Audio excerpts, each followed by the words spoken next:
What is up, everybody? I just finished recording episode 15 and 16. This is episode 17, Three Questions Podcast. My name's Cam, owner, founder of CK Collective, marketing strategy consultancy company for entrepreneurs, business owners, people looking to get after it, get to the next level of their lives, mentally, physically, emotionally, spiritually, financially, academically.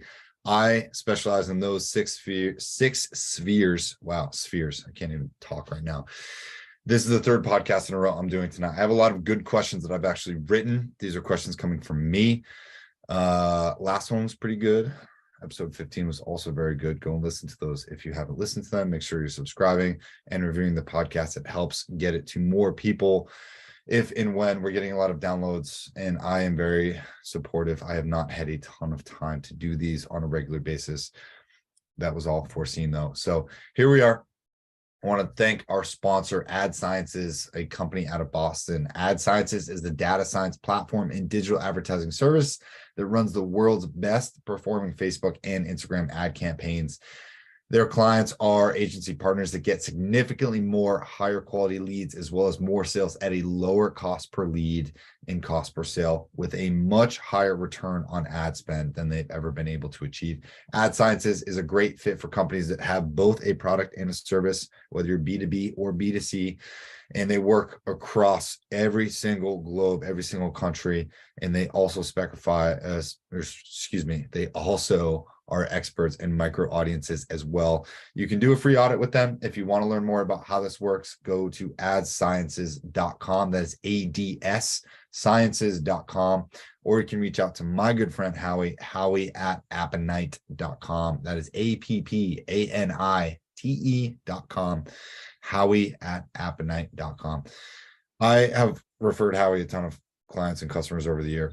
And again, I haven't seen anybody else do it better. Every single client I referred to him has doubled or tripled or 10x their own services, and they've always blown up after. So please go work with Howie if you're looking to get a product or a business out there in a specific audience.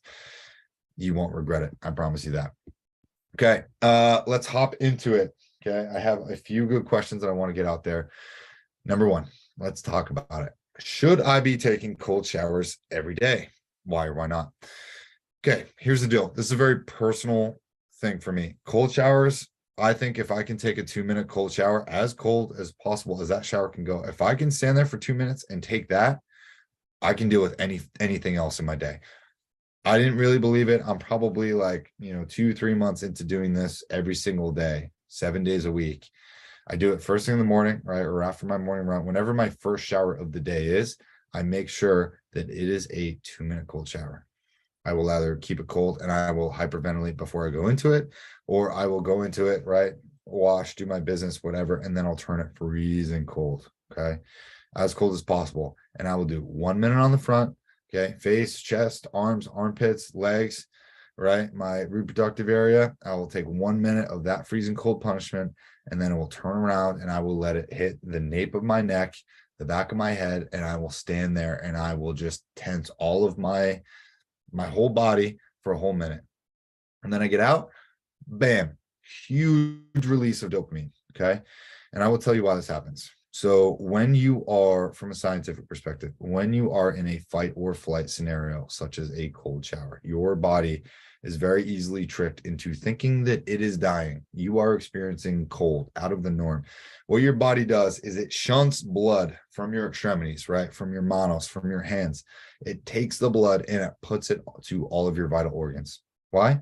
Because blood means warmth. And your organs need to be perfusing. That is sharing blood, oxygen, O2, exchanging nutrients and byproducts in order to survive, okay?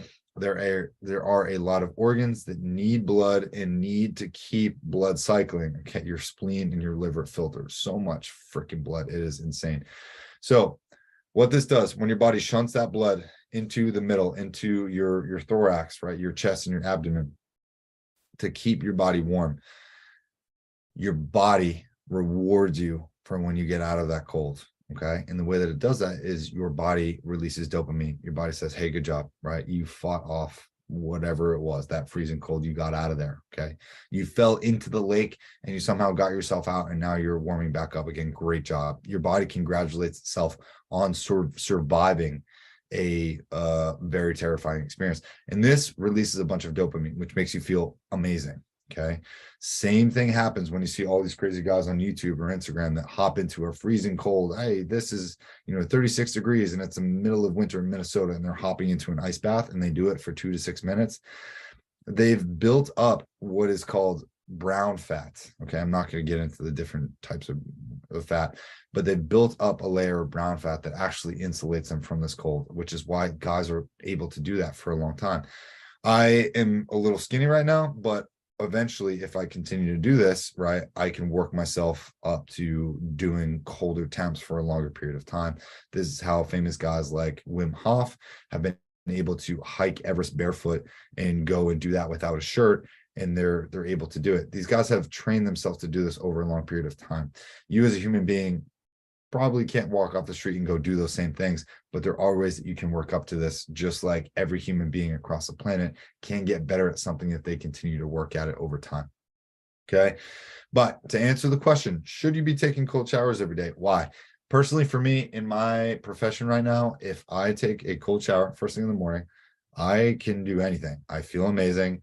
I feel like I have a little bit more resilience. I feel like I have done, the hardest thing essentially of the day, which is to put myself in a, fight or flight scenario first thing in the morning when I'm uncomfortable. It wakes me up. It gets my blood going. I come back. I do, 40, 50 push-ups. Then I'll maybe meditate, or I take a cold shower after a run. It also relieves a ton of lactic acid buildup. When your body shunts all of that blood, lactic acid from working out, it actually starts removing it in a faster scenario than just by stretching or just by rolling out. So I really highly recommend that you take cold shower every single day. Hopefully a few of the things that I mentioned here encourage you to do so. Yes, it's hard. Yes, it's difficult. After you do it for 1 month, I guarantee you're going to want to do it every single day.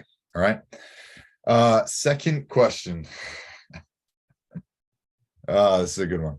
So I wrote this after a conversation I was having with one of my clients, and as it happens so often with my clients really inspire me to sort of get better or to learn more. And I started this podcast for them, for you guys, because there are a lot of things that come up that I feel like are very applicable to a wider audience. So the second question is it right to chase women? And the dating game, the dating world has changed. I was previously engaged. I am not, right? I am single. So I am currently in the sphere of working and just sort of learning and growing and really kind of bringing a lot of my energy internally. And I'm not at a time or a period where I am chasing women, which has made me really think about this question, because a lot of my clients are also on their personal journeys as well. Some are male, some are female. And with the ones that are like pseudo dating or kind of dating, or the ones that are happily married, or the ones that are even having relationship problems, it's always a fine dance. And I encourage majority of my clients to continue learning more about their gender specific partner. Okay. Whether they have a male partner or whether it's a female partner or unspecified, it is one of the things of, there's an elegant dance between you and the mate that you choose. And learning about that person's, hobbies, their qualities, their attributes, what they want in life will always allow you to be able to engage them in a better way. But this question is primarily for the single guys. Is it right to chase women? Short answer is it's okay to chase women, but it depends on your goals. Okay. I personally, and again, you may not agree with this, but for me, I have to chase my purpose as a man. I have to chase, success in my profession. I have to chase what it is that I want to chase. Otherwise, I will never be happy with myself. And I personally believe that the number one relationship that you should have in your life is the relationship with yourself. Because if you don't like yourself, okay, if you're not proud of what you're doing, if you're not proud of what you're learning, if you don't like what you're doing, if you don't like what you see in the mirror, it is going to be so hard to freely like another person for who they are and what they do, okay? And not seek their external validation to make you and your own insecurities feel better about yourself. And I hope that makes sense, okay? But the number one relationship that you should have as a human being should be the relationship with yourself. Do you like yourself? Are you working on things? Do you have hobbies? Are you a friendly person? What would your friends say about you? Okay. What would your coworkers say about you? Are you empathetic? Do you give people energy, right? Are you a radiator or a drain? This is a concept I talk about with 100% of my clients. A radiator is somebody that, makes the room warm. Okay. People want to be around it. People want it in their living room. It's a center part of the house, whatever. Okay. If you're a drain, shit goes down. Okay. It's nobody wants to be there. People piss down that. The dirty stuff goes down there. It's a garbage disposal. It is a useful thing, but it's not a radiator. I hope that makes sense. That was a poor analogy, but I hope you understand that radiators and drains concept. I've spoken ad nauseum to each one of my clients. You're either one or the other. Okay. Are you bringing light, heat, warmth to the party, to the interaction, or are you draining it down and taking it away, becoming a black hole for that interaction? Think about that, okay? And when it comes to chasing women, yes, chase the partner that you want. It is okay to be in a dance, but innately, if you chase is the wrong word. If you chase another person, what is their natural instinct? If you look at someone on the street and you run up to that person or you run towards them, what is that person's natural reaction? They stop, freeze, back up, maybe even turn and run the other direction. Same way it goes in relationships and dating. And with today's world, today's society, so many people are chasing and they want instant gratification. And it's becoming a very sort of transactional dating world where it's like, hey, let's go out, let's have this, let's have a date, let's just hook up and then never talk to each other again. And back in the day, back in the days of Casanova, right? I've read books and novels about how all of these, great courtiers of their time would literally spend, weeks and months and years, continuously seducing. Go read The Art of Seduction by Robert Greene. That's a fantastic book for you to start. That is truly what it's about. Okay. It is about a long-term endeavor of doing this back and forth dance. And it's so elegant the way that he writes and shares those stories, but you should not be chasing anyone in or out of your life. Okay. People should choose to be there. You're a train that knows where it's going at the end of the day. People can hop on, people can get off, but you are working on you. You have to have that relationship with yourself and your track and your path. And you've got to do the maintenance on that rail line. Otherwise, it all falls apart. I hope that makes sense. It's a longer answer to talk about that one. Okay. Don't chase anybody. Allow people to come in, allow people to go out, learn the lessons, do what you need to do. Okay. I'm over time on that one by 5 seconds. But question number 3. Here we go. Episode number 17. Can you define what you resist persists? Okay. Can you define what you resist persists? This is one of my favorite quotes, and it actually came from a sort of meditation seminar that I took and engaged in.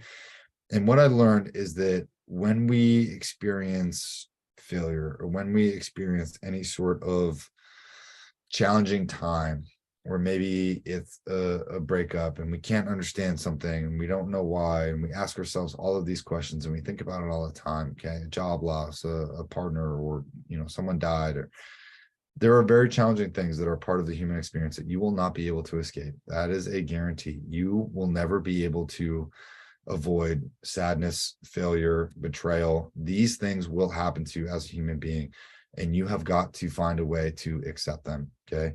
Caroline Myss, who writes Anatomy of the Spirit, also one of my other favorite books, Advanced Energy Anatomy. She has 3 things. She has a very, very cool saying. She has make no judgments, have no expectations, and stop asking why things happen as they do. Okay, I'm going to say that for you again. Make no judgments, have no expectations, and stop asking why things happen as they do. And I think that's a very powerful phrase that I've begun to incorporate into my life, right? There's another book by Michael Singer called The Surrender Experiment. I try and read a lot. I don't know if you can tell, but these books, The Surrender Experiment, talks about surrendering to the divine path of life. And I feel like when rejection happens to us, whether you're a religious person or not, when rejection happens to us or when challenging things happen to us, so often us as human beings, myself included, we lean into those things, right? I remember being broken up with and I was like, well, why are you doing this? What happened? How did you feel this way? And I spent, 6 to 8 months after a very long-term relationship asking myself day in, day out, well, what is she doing? And why is this happening? And blah, blah, blah, blah. And it was so unhealthy for me at the time. And I was just resisting the change in my life that needed to happen at that point. That relationship had run its course. We became very different people. And instead of me saying, okay, I understand, which I eventually did, I could not accept why that happened. And I had to keep asking myself why. And I became an ask hole. I asked all my friends, my family, and I spent countless hours talking to people that I owe so much to for just hearing me out. And if I had just said, okay, my life is changing, I am very uncomfortable, very nervous, I'm very worried, but I trust the process that I'm going to be brought to where I need to be, which is how I feel generally about things now. I resisted the change. Therefore, that breakup for me, right? Getting over that breakup persisted for longer, right? I was resisting. Therefore, the change that needed to happen in my life, the next steps, the doors that did eventually open up to me, and the pathway that was sort of unfolded before me took so long to unfold because I was resisting that. Okay. Therefore, the trauma from that breakup, all of those emotions persisted for a long time. Now, I do remember at one point, okay, finally, when you stop resisting and you kind of surrender to, okay, my life is changing, let's look in the next direction. I remember it was probably a week after that, I was like running in the mountains. I think it was in Aspen, Colorado. I was running in the mountains with my dog. And I just remember being overcome by like a feeling of like serenity and just being like, I got the runner's high in the mountains and I was like, it's going to be okay. And it was probably a little bit of hypoxia because I wasn't really training in the mountains a lot at that point. But I just remember a feeling of like, hey, everything's going to be okay. Like doors are going to start opening for you. And they did. And it was amazing. And it brought me into this whole new phase of life that there's no way I could have imagined that I would be where I am today. And I'm very grateful for those experiences. But for me, I hear this a lot and I see a lot of my clients dealing with the same thing is, hey, they're resisting. One of my clients, he just moved across the country because this pathway opened up to him and I urged him to take it. And even though he did, and he's still working on himself and growing, I'm very proud of him paying attention to the doors that did open up after he stopped resisting and asking why his relationship also blew up. And what you resist persists. Please keep that in mind. I'm sort of out of time for that question, but this has been episode number 17. I'm going to shut it down for the day. I will post all these probably in succession.